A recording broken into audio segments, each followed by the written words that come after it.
Okay, so let's I think I already understand this because I've done this before. So so yeah, we the only thing that I think might be a problem on this is that hmm, if it is an asynchronous data, the speed that is being returned here. So that would be an interesting thing, but so far I'm getting the general idea why how to use this. So I think we should move on to the next one. The passing props to a component. React components use props to communicate with each other. Every parent component can pass some information to its child components by giving them props. Props might remind you of HTML attributes, but you can pass any JavaScript value through them, including objects, arrays, and functions. So familiar props, props are the information that you pass to JSS tag. For example, class name, source, alt, width, and height are some of the props you can pass to an image. That's true. The props you can pass to an image are predefined. React conforms to the HTML standard, but you can pass any props to your own components, such as avatar, to customize them. Here's how. So avatar, and then the avatar will have this. So the tag, the profile, the function is a component, and the avatar is a profile is a child component. Okay, they are both components. Okay, cool.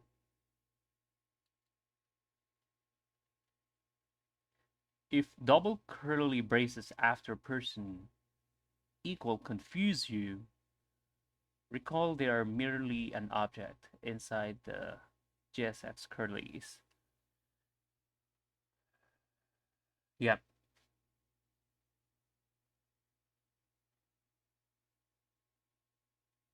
Now you can read these props inside the avatar component.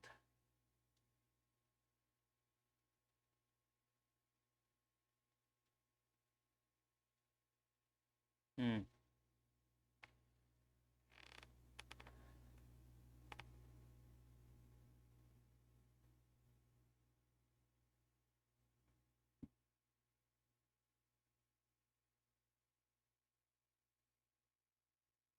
So it's a parameter that you're passing.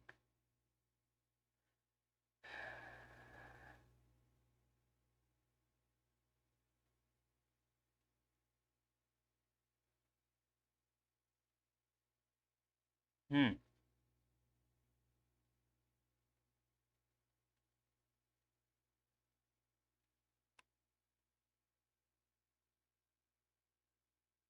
Props lets you think about parent and child components independently. For example, you can change the person or the size props inside profile without having to think about how avatar uses them. Similarly, you can change how the avatar uses these props without looking at the profile. You can think of props like knobs that you can adjust. They serve the same role as arguments serve for functions. In fact, props are the only argument to your component. React component functions accept a single argument, a props object. Usually you don't need the whole props object itself. So you just destructure it into individual props.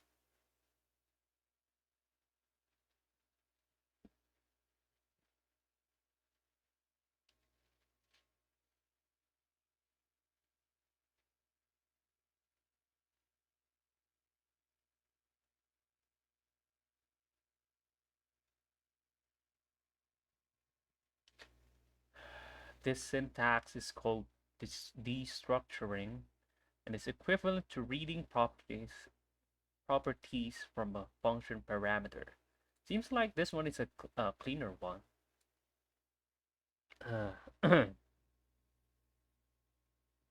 Specifying a default value for a prop. Yeah, it's getting really big. I don't really think that this is cool.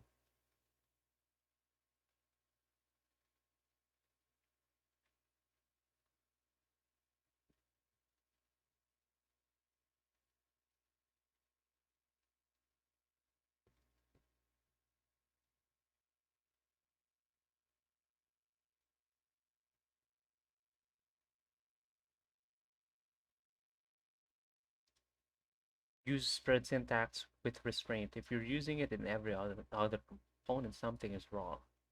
Often, it indicates that you should split your components and pass children as GSX.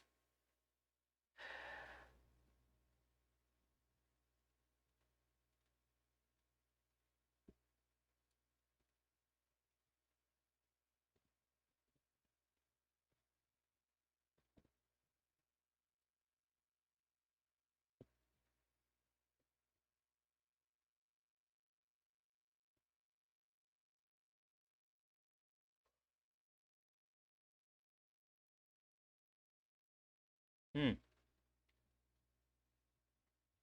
I don't understand this a bit, but I might understand it later on if I need it. Conditional rendering.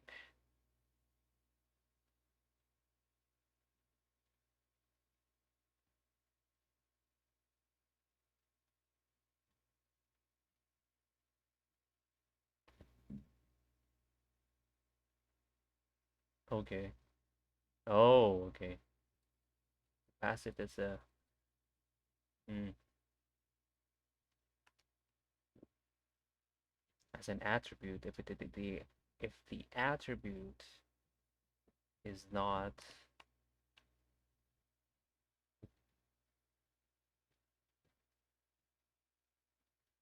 the implementation of item. Yeah, sure.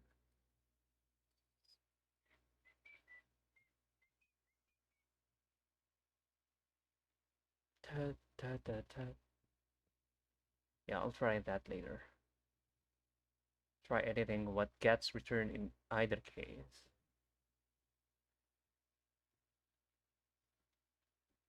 Hmm.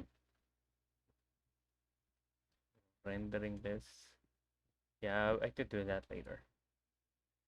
You will often want to display multiple similar components from a collection of data. You can use JavaScript array methods.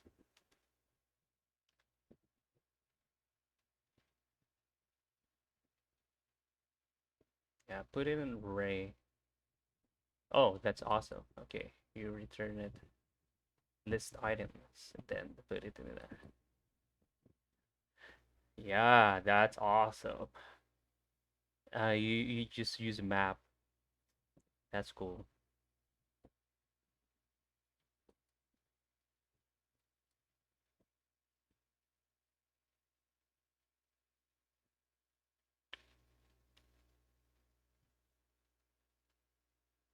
Oh, what? It doesn't work.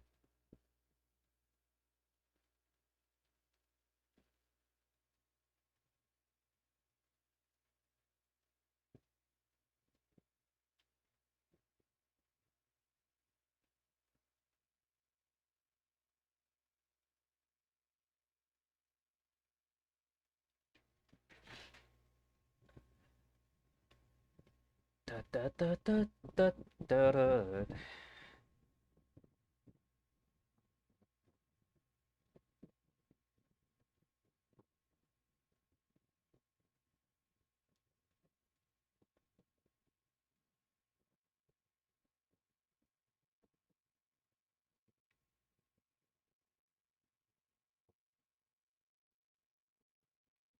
Okay.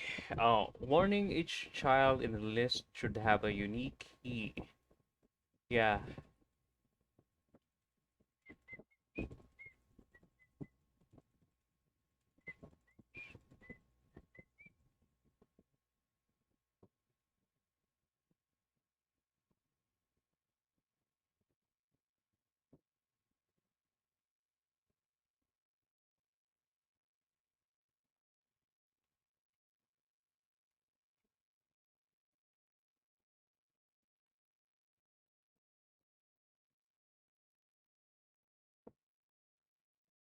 That's what I'm saying. It should be simple as this.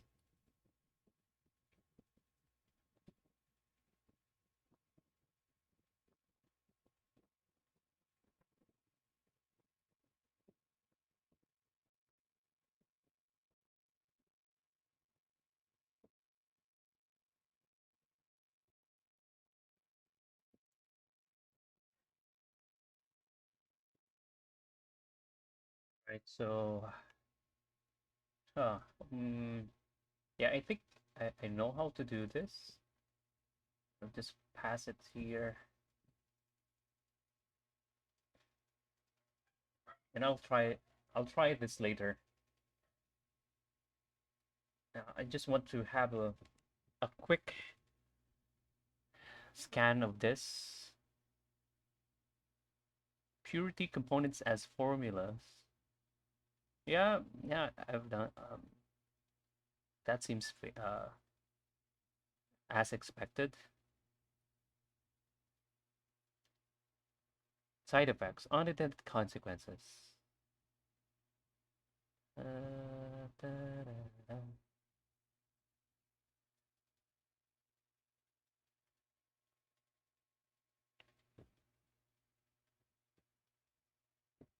Haha, it's not predictable. So, okay.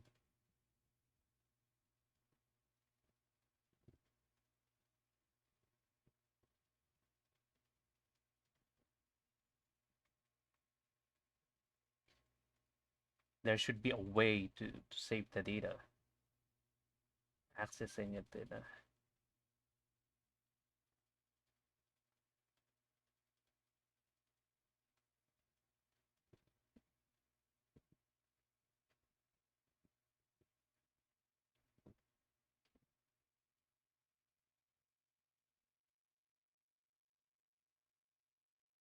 Your UI as a tree.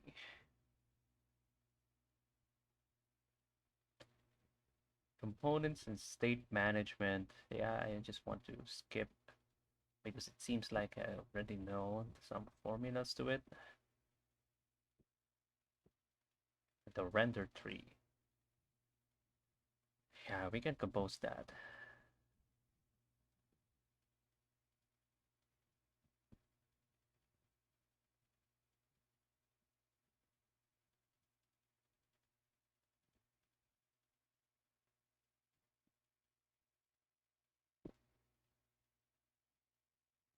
Module dependencies. Yeah.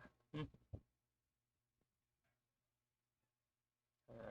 Interactivity for the events. Don't do anything. On click. Yeah, seems like so. Yeah, does make sense for the events.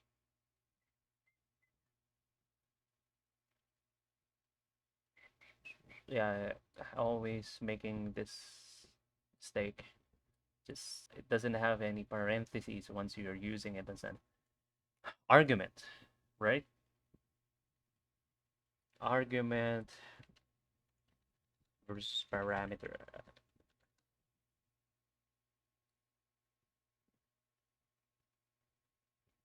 The past value, yeah, sure. Yeah. So if it is a past value now, it is a argument.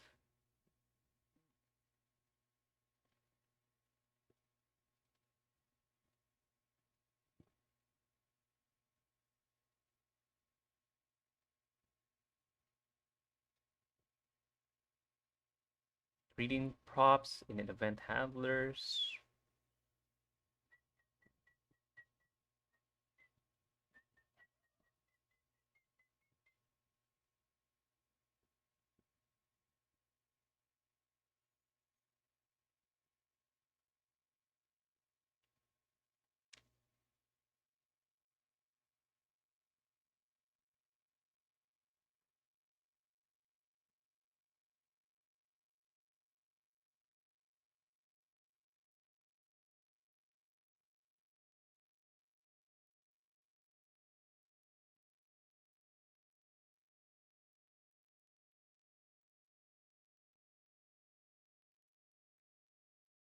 Yep, yep, yep, yep, yep. I think I know this. Event propagation. Mm. Goes up to the tree. Okay.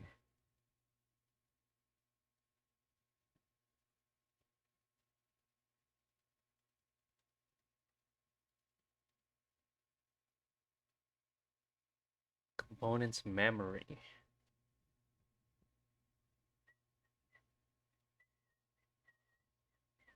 Okay. This one will be saved. And okay. That's awesome. Yeah, I'm expecting more of that. Render and commit.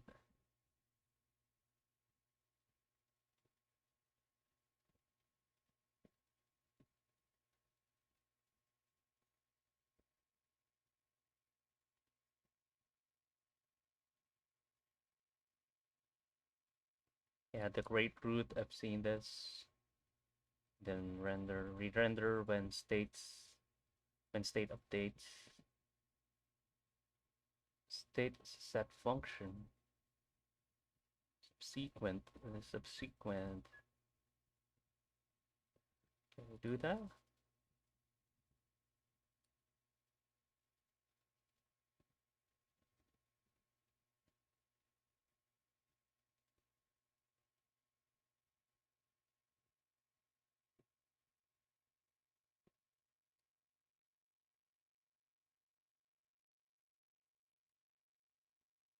Hmm.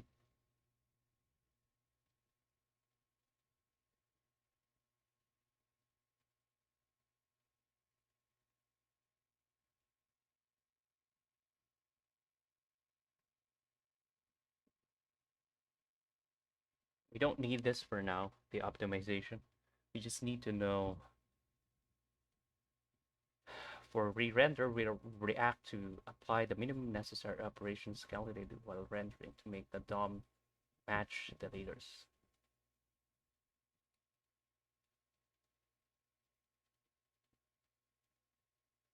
And the time.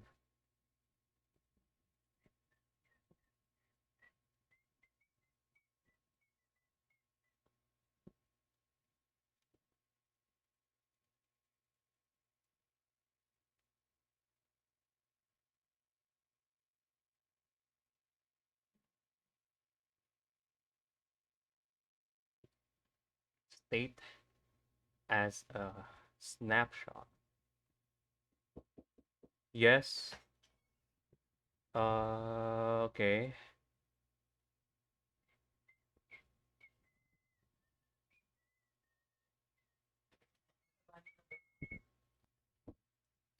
What I'm feeling.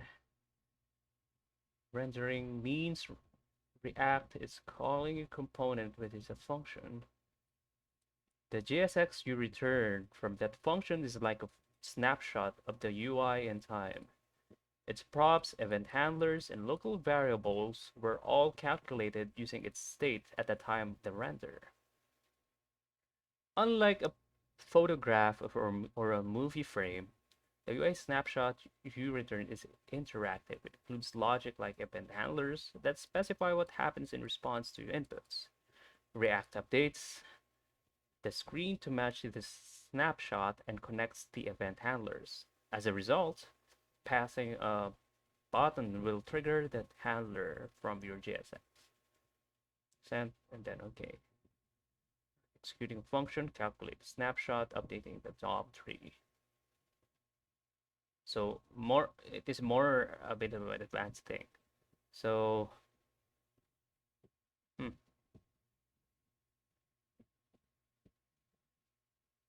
state over time. Yeah, ideally, for now, we don't need this.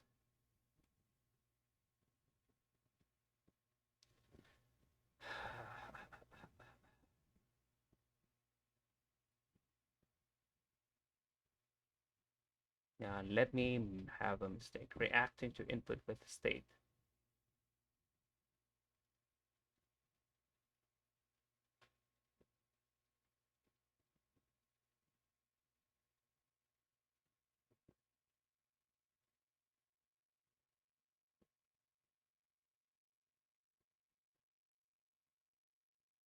Imagine riding next to someone in a car and telling them to turn by a turn, where to go.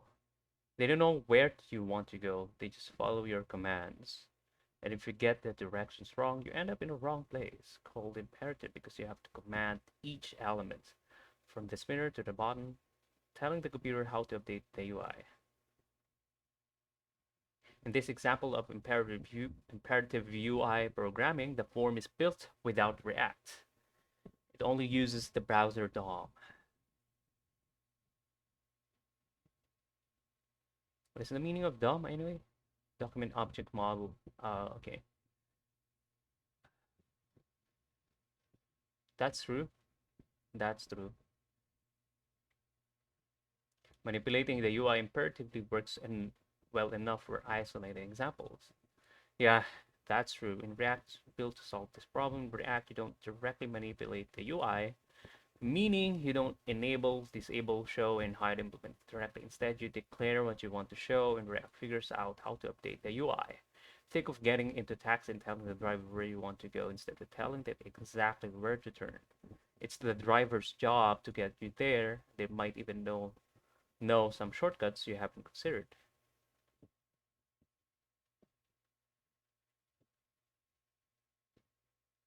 In computer science, you may hear about state machine being one of several states. If you work with the designer, you may have seen mockups. Yeah, true, true. Uh, so it's basically just saying the states. State states that should be passed here, form states. Okay,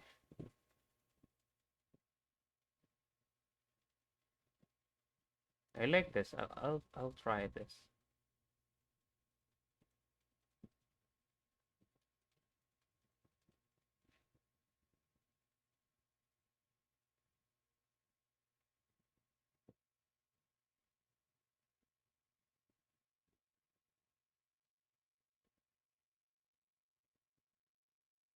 The submit form. Then okay.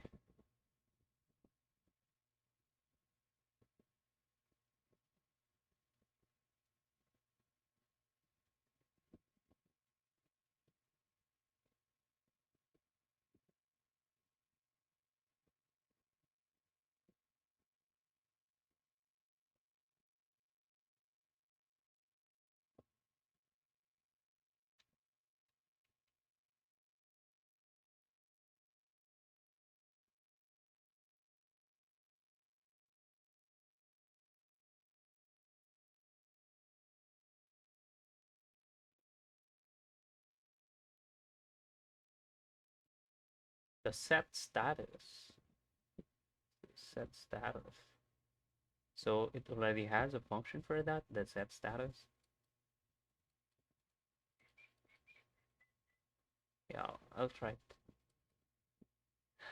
Set status, set status.